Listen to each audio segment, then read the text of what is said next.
akan membahas mahar dalam pernikahan. Sebelumnya, perkenalkan, saya Zahra Pranada, NIM 2124389 dari kelas PAI 3J. Di sini saya ingin memenuhi tugas ujian tengah semester mata kuliah Fikih Munakahat dari dosen pengampu Bapak Beni Wijaya. Baik, seperti yang saya sebutkan di awal video tadi, mahar dalam pernikahan. Mahar ini juga adalah hal yang sangat penting, namun sering disepelekan. Padahal makna mahar ini memiliki makna yang sangat besar dalam Islam. Mahar bukan hanya sekedar uang, tetapi adalah sebagai simbol penghargaan terhadap seorang laki-laki kepada calon istrinya. Baik, sebelumnya di sini saya akan menjelaskan apa itu mahar. Secara bahasa, mahar atau sodak berarti pemberian dari mempelai laki-laki kepada mempelai istri sebagai bentuk kesungguhan dalam menikah. Sedangkan secara istilah, mahar itu juga disebut sebagai pemberian wajib suami kepada istri karena akad nikah yang sah. Allah Subhanahu wa taala berfirman dalam Quran surah An-Nisa ayat 4. Bismillahirrahmanirrahim. Wa atun nisaa wa saduqatihinna nihlah. Artinya, berikanlah mas kawin kepada wanita yang kamu nikahi sebagai pemberian yang penuh kerelaan. Di sini ayat ini menjelaskan ya bahwa mahar adalah sesuatu yang mutlak, yang wajib mutlak bagi istri yang diberikan oleh suami secara kerelaan atau dengan hati yang ikhlas. Hukum memberikan mahar adalah wajib bagi suami. Artinya pernikahan itu tetap sah meskipun mahar tidak disebutkan jumlahnya saat akad, tetapi tetap wajib diberikan oleh suami kemudian. Rasulullah bersabda, carilah walau hanya cincin dari besi. Hadis riwayat Bukhari dan Muslim. Di sini jelas ya, di sini menjelaskan bahwa Islam itu tidak membatasi berapa besar dan berapa banyaknya mahar, selama itu halal dan bermanfaat. Lalu perlu kita garis bawahi bahwa mahar ini bukan harga untuk untuk perempuan, bagi perempuan, tetapi adalah bentuk keseriusan atau kesungguhan dari calon suami kepada calon istrinya. Seperti yang kita ketahui, mahar itu bukan berupa uang dan barang, tetapi bisa seperti barang, jasa, hafalan Quran, atau sesuatu yang memiliki nilai manfaat.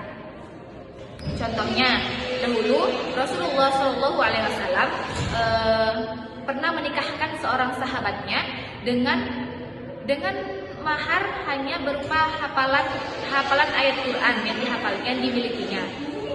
Dan tujuan mahar ini pula bukan untuk memberatkan pihak laki-laki, tetapi itu adalah bentuk keseriusan atau kesungguhan dari calon suami terhadap calon istrinya dan sebagai penghormatan.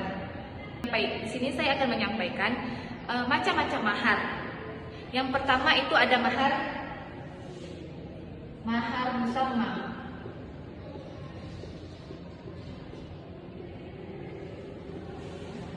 Mahar musamma. Apa itu mahar musamma? Mahar musamma itu adalah sesuatu yang diberikan pada saat akad nikah. Kemudian, adapun yang kedua itu mahar mitsil.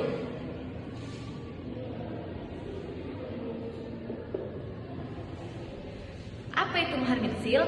Mahar mitsil itu adalah sesuatu yang diberikan kepada suami, kepada calon istri, tetapi tidak disebutkan dalam akad nikah. Kemudian yang ketiga ada mahar muajjal.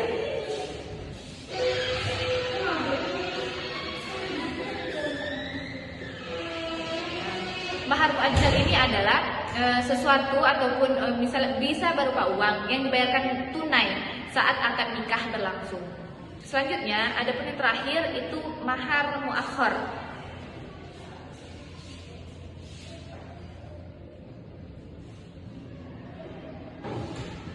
Mahar muakhir ini adalah mahar yang ditangguhkan atau biasa yang kita sebut itu diutangkan terlebih dahulu. Yang seperti ini, akad nikah itu tetap bisa dilaksanakan walaupun maharnya belum disebutkan, tetapi tetap wajib dibayar kemudian oleh suami.